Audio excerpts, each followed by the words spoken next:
충청도 외곽의 작은 마을, 삐걱거리는 기와집 안. 이선희 42세는 새벽녘에도 가만히 눈을 감지 못했다. 옆방에 누워있던 시어머니 한옥희 72세의 거친 숨소리가 끊어질 듯 이어졌기 때문이다. 지난 10년 동안 그녀의 하루는 오롯이 시어머니의 병수발로 흘러갔다. 간호사도 요양사도 아닌 며느리라는 이름 하나로 시작된 삶이었다. 처음엔 시어머니 곁에 앉아 따뜻한 죽을 떠먹이며 함께 울기도 했다. 하지만 시간이 지날수록 병세는 깊어졌고 그녀의 두 손은 언제나 물에 불어 있었다. 새벽마다 기저귀를 갈고 밤마다 체온계를 들여다보는 일상은 끝이 없었다.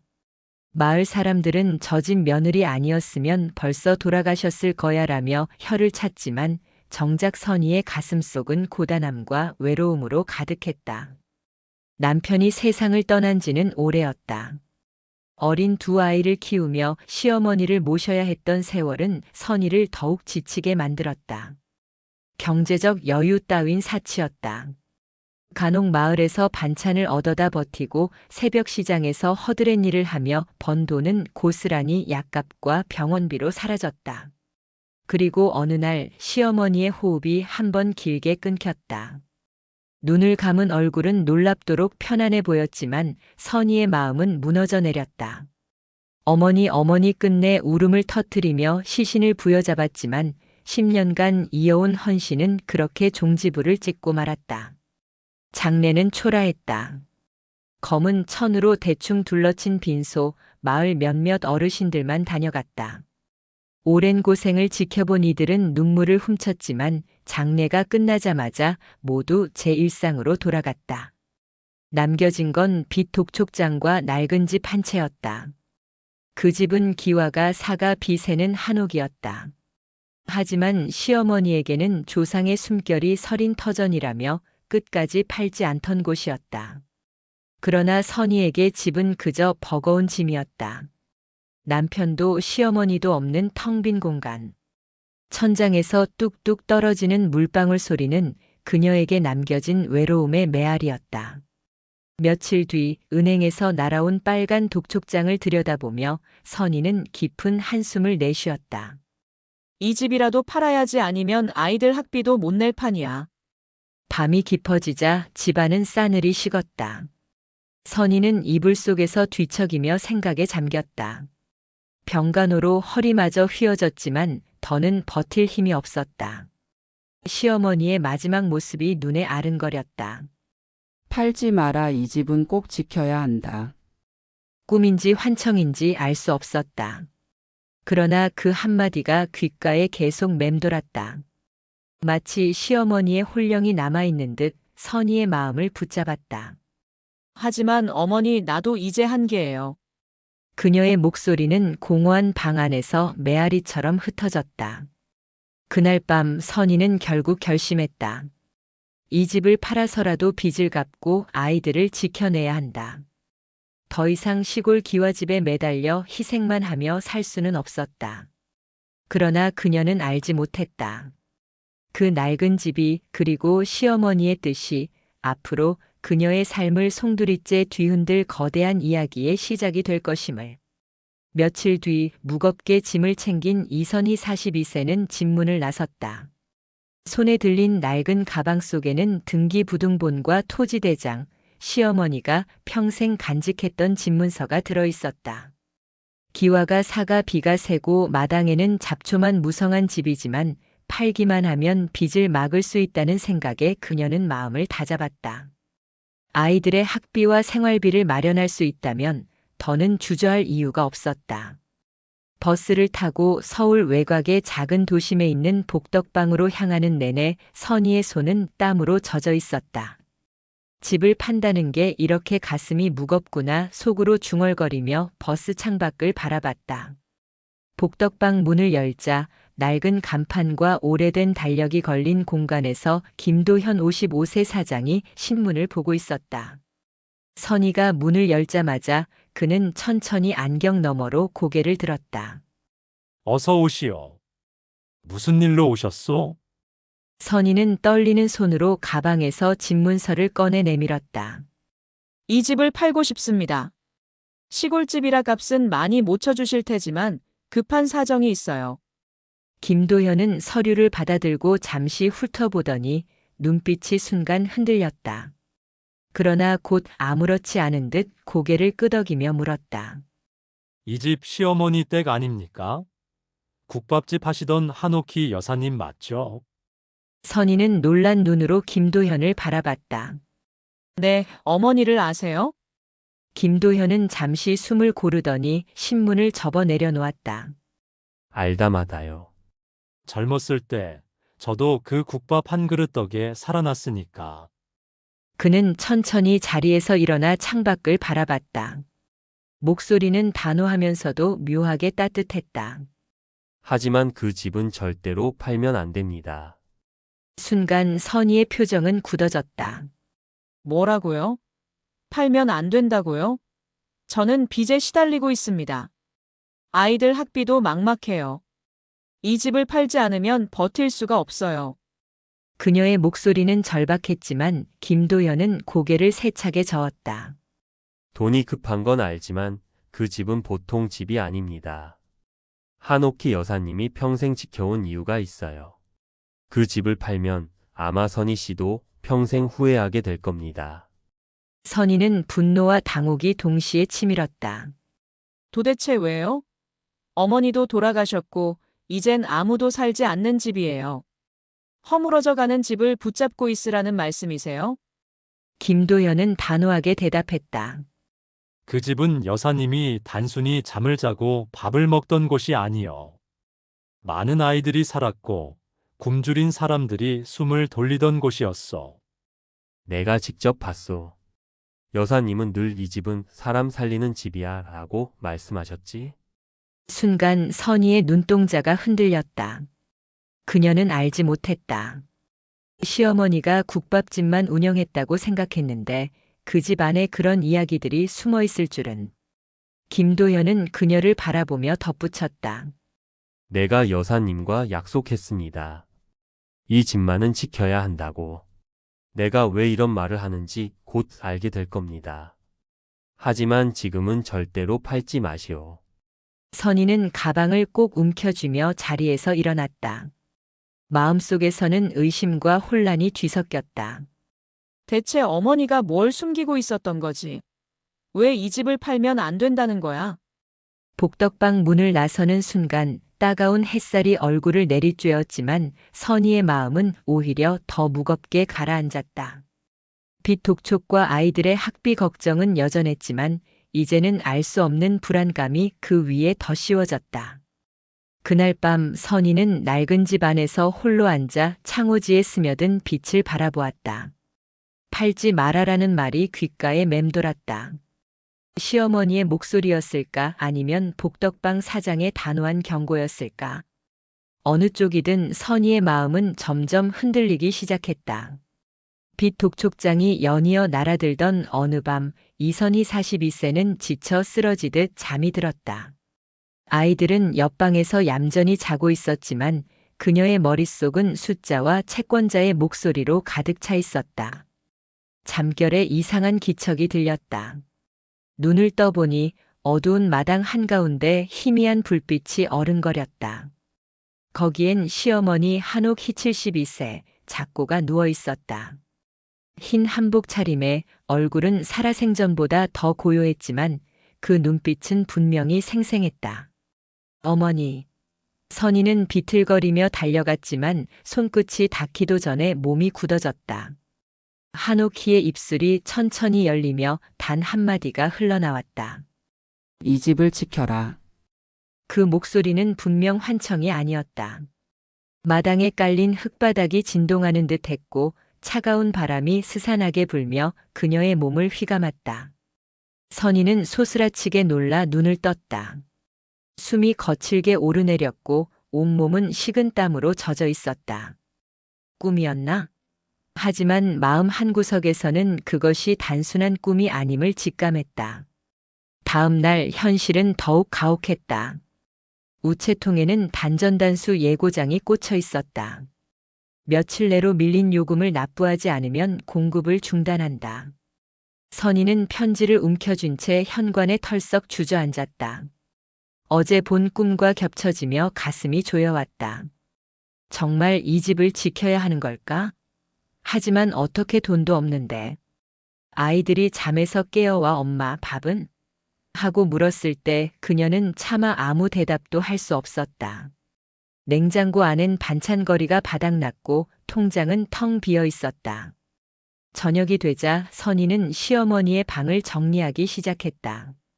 먼지가 쌓인 서랍을 열다 낡은 한지 수첩 하나가 눈에 들어왔다. 펼쳐보니 깨알 같은 글씨로 날짜와 이름, 금액이 적혀 있었다.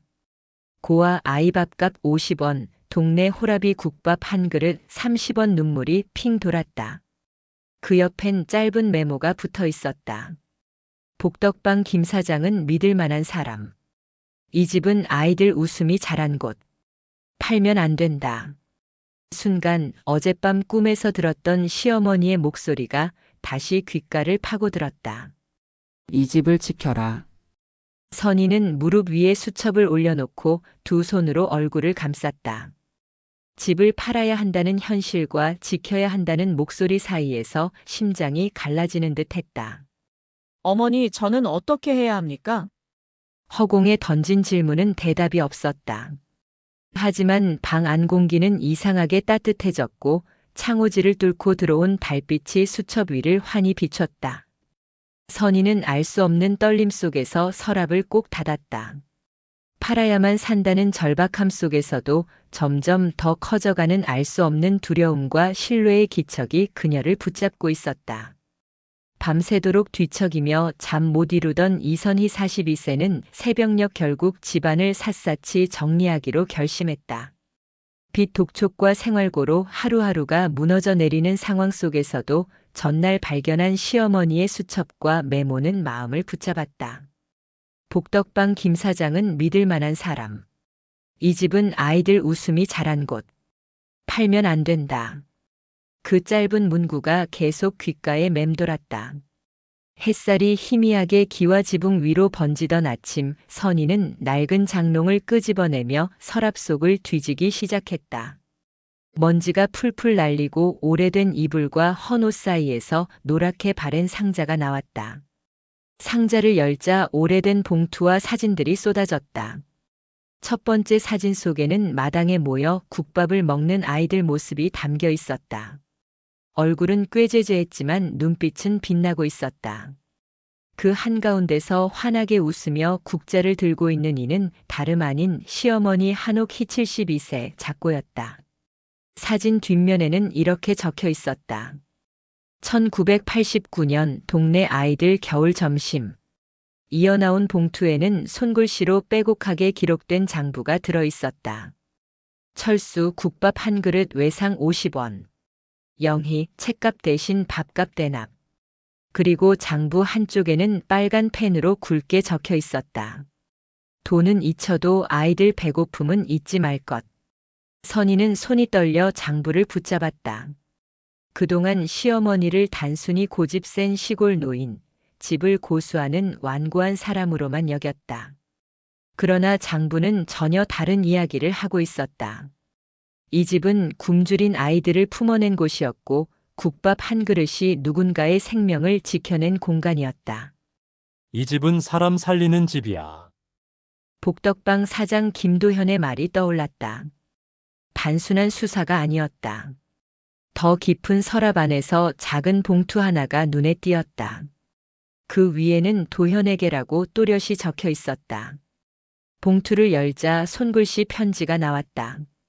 도연아, 내가 어린 시절 국밥을 먹고 살아남았다고 했을 때 나는 참 다행이라 여겼단다.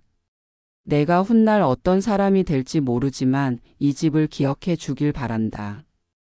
혹여 내가 떠난 후라도 이 집은 팔아 없앨 수 없는 곳이다. 아이들이 웃고 울던 터전이니까. 만약 내 며느리 선희가 힘들어할 때가 오거든 꼭 이 집의 의미를 알려주렴. 나는 믿는다. 내가 그 약속을 지켜줄 거라고. 편지를 읽는 순간 선희는 숨이 멎을 것 같았다. 눈물이 왈칵 쏟아져 장부 위로 떨어졌다. 어머니는 이미 오래전부터 이 순간을 예견하고 있었던 걸까? 복덕방 사장 김도현에게 맡긴 부탁은 결국 지금 선희에게 전해진 것이었다. 그날 오후 선희는 다시 복덕방을 찾았다. 김도현은 그녀가 들어서자 미소를 지었지만 눈빛은 진지했다. 선희가 편지를 내밀자 그의 눈가가 붉어졌다. 여사님이 결국 이걸 보여주셨군요. 그분은 늘 사람을 먼저 생각하셨습니다. 나 같은 고아가 굶어 죽지 않게 해주셨던 은인이지요. 그래서 약속드린 겁니다. 그 집만큼은 지켜야 한다고. 선희는 의자에 앉아 고개를 숙였다. 저는 이제야 어머니의 진심을 알았어요. 하지만 현실은 너무 가혹해요. 빚은 늘어나고 아이들 학비도 당장 생활조차 막막합니다. 어머니의 뜻을 지키고 싶지만 저는 어떻게 해야 합니까? 김도현은 깊은 한숨을 내쉬며 그녀의 손 위에 편지를 올려놓았다. 선희 씨, 때가 되면 알게 될 겁니다. 이 집은 단순한 재산이 아니라 살아있는 유산입니다. 그걸 이어가는 건 결국 당신 몫입니다. 하지만 혼자 두진 않을 겁니다. 집으로 돌아오는 길 선희는 편지를 가슴에 꼭 안았다. 시어머니의 손길이 아직도 전해지는 듯했다. 이 집을 지켜라. 그 말이 이제 단순한 환청이 아니라 세대를 넘어 내려온 사명처럼 느껴졌다. 그러나 동시에 두려움도 엄습했다. 과연 자신이 이 무거운 뜻을 이어갈 수 있을까? 현실의 빚과 고통 속에서 선희는 처음으로 어머니의 뜻과 자신의 살 사이에서 갈림길에 서 있음을 뼈저리게 느꼈다. 저녁 무렵 다시 복덕방을 찾은 이선희 42세는 긴장된 얼굴로 문을 열었다. 종소리가 가볍게 울렸고 안쪽에서 서류를 정리하던 김도현 55세 사장이 고개를 들었다. 선희의 눈가는 이미 부어 있었고 손에는 어제 발견한 시어머니의 편지가 꼭 쥐어져 있었다. 사장님, 어머니가 남긴 걸 봤습니다. 김도현은 선희의 손에서 편지를 받아들고 천천히 읽어 내려갔다. 글자를 다 읽기도 전에 눈가가 붉어지고 손이 떨렸다. 오래 묵혀둔 기억이 한꺼번에 터져 나오는 듯했다. 그는 의자에 앉아 고개를 숙였다. 사실 말입니다. 저도 그 집 덕분에 살았습니다. 선희는 놀라 눈을 크게 떴다. 김도현은 한숨을 깊게 내쉰 뒤 조용히 과거를 꺼냈다. 내가 10살쯤 되었을 때였죠. 부모를 모두 잃고 동네를 떠돌며 굶주리던 고아였습니다. 겨울바람이 매섭게 불던 날, 쓰러지기 직전 그 집 마루 앞에 주저앉았어요. 그런데 여사님이 나오시더니 아무 말 없이 국밥 한 그릇을 내주셨습니다. 그의 목소리는 떨렸지만 눈빛은 단단했다. 뜨겁고 짭조름한 그 국물 한 숟갈이 제 목구멍으로 넘어가는 순간 살아야겠다는 생각이 처음 들었어요. 저는 그날 국밥 덕분에 다시 일어날 수 있었습니다. 그 후에도 종종 들렀는데 여사님은 굶주린 아이들을 꾸짖지 않고 늘 밥을 퍼주셨습니다. 그러다 나는 장성해서 이 자리까지 올 수 있었지요. 선희는 손으로 입을 가리며 눈시울이 붉어졌다. 그녀가 알던 시어머니는 고집세고 무뚝뚝한 노인이었지만 김도현의 이야기 속 시어머니는 수많은 생명을 살린 따뜻한 어머니였다. 김도현은 말을 이었다. 여사님은 제게 늘 같은 말씀을 하셨습니다. 사람은 밥심으로 사는 거다. 배고픈 사람을 외면하지 말아라. 그 말씀 때문에 저는 복덕방을 시작하면서도 다른 사람의 눈치만 보며 장사하지 않으려 했습니다. 여사님이 아니었다면 저는 이미 세상에서 사라졌을 사람입니다. 그는 편지를 다시 선희에게 내밀며 깊은 결심이 담긴 눈빛으로 말했다. 그러니 부탁드립니다. 그 집은 팔아선 안 됩니다. 그 집은 제 은혜의 시작이고 수많은 아이들의 희망이 남아있는 곳입니다. 선희는 흔들리는 마음을 붙잡으려 애썼다. 저도 어머니의 뜻을 알고 있습니다. 하지만 현실은 너무 버겁습니다. 아이들 학비도 내지 못해 선생님께 미안한 전화를 받아야 하고 빚 독촉 전화가 하루에도 수십 통씩 옵니다. 전기와 수도까지 끊기게 생겼는데 어떻게 이 집을 지켜낼 수 있겠습니까? 그녀의 목소리는 절박했고 눈물은 멈추지 않았다. 김도현은 잠시 고개를 떨군 뒤 단호하게 말했다. 제가 그 집을 사겠습니다. 하지만 단순한 매매가 아닙니다. 시세보다 훨씬 높게 제대로 된 값을 치를 겁니다. 대신 조건이 하나 있습니다. 선희는 눈물을 훔치며 고개를 들었다. 조건이요? 김도현은 미소를 지었다. 그 집을 허물지 않고 여사님의 뜻을 이어갈 수 있는 공간으로 만들 겁니다. 그리고 그 자리에 당신이 함께해 주었으면 합니다. 순간 선희의 심장이 크게 요동쳤다. 단순히 집을 지켜내는 것뿐 아니라 시어머니가 남긴 사람을 살리는 정신을 이어가라는 말처럼 들렸다. 제가요? 저는 그저 아이들만 챙기며 살아온 며느리에 불과한데. 김도현은 고개를 저었다. 아닙니다. 여사님이 남긴 편지에도 나와 있지 않습니까? 내 며느리 선희가 힘들어할 때 꼭 이 집의 의미를 알려주라. 이미 여사님은 당신이 이 길을 걸을 거라고 믿으신 겁니다. 선희는 눈물이 다시 흐르며 가슴속에서 묘한 따뜻함이 차올랐다. 그동안 자신이 시어머니의 그림자 속에만 갇혀 있다고 생각했는데 어쩌면 어머니는 처음부터 자신을 후계자로 준비시켜왔는지도 몰랐다. 하지만 동시에 두려움도 밀려왔다. 아이들까지 키워야 하는 그녀가 과연 그런 무거운 사명을 짊어질 수 있을까? 김도현은 조용히 덧붙였다. 겁내지 마십시오. 당신 혼자가 아닙니다. 나도 그리고 여사님께 도움받은 수많은 사람들이 있습니다. 그 집을 지켜내는 건 이제 우리 모두의 몫입니다. 복덕방을 나서는 선희의 손에는 다시 집문서와 편지가 꼭 쥐어져 있었다. 달빛이 비친 골목길을 걸으며 그녀는 느꼈다. 빚과 가난 속에서도 자신이 어머니의 뜻을 이어가야 한다는 새로운 사명 앞에 서 있다는 것을. 밤이 깊어갈 무렵 이선희 42세는 잠들지 못하고 시어머니의 편지와 장부를 다시 펼쳐보았다. 잔뜩 구겨진 종이 위에 흐릿하게 번진 글씨가 마치 지금도 어머니의 목소리로 들려오는 듯했다. 돈은 사라져도 아이들 웃음은 남는다. 배고픈 사람을 외면하지 말아라. 그 문장은 선희의 마음을 두드리며 불안과 두려움을 동시에 몰고 왔다.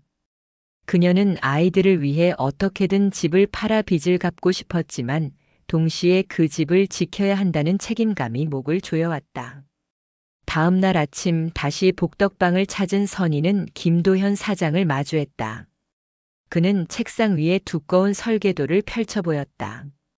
선희 씨, 이건 제가 오랫동안 준비해온 계획입니다. 여사님께 약속드린 대로 그 집을 단순한 건물이 아니라 아이들을 위한 공간으로 만들려 했습니다. 설계도에는 작은 도서관, 무료 급식소, 그리고 아이들이 뛰어놀 수 있는 마당이 그려져 있었다. 낡은 한옥의 기둥은 그대로 보존하되 그 위에 새 공간을 더하는 형태였다. 저는 그 집터에 희망 나눔 센터를 세우고 싶습니다. 여사님이 국밥으로 아이들을 살려냈듯 이제는 더 많은 아이들에게 희망을 나누고 싶습니다.